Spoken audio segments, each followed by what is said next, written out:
Hello everyone, today we are going to learn basic SolidWorks tutorial how to rotate a sketch. I will create example sketch. You can click this icon sketch and then choose the top line. Now you can draw with this line tools. I will create to these points, example sketch.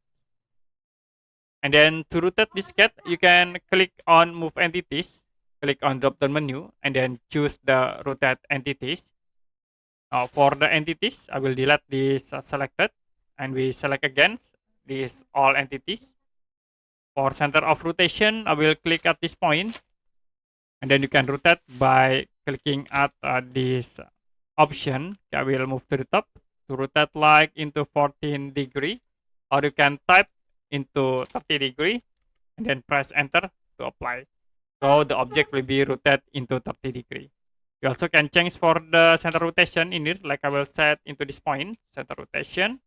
And then for rotation, I will set 45 degree, press enter to apply. After it, you can click OK to set the rotation. Okay, that's it for basic SolidWorks tutorial, how to rotate sketch. If you have any question about tutorial, you can comment below this video.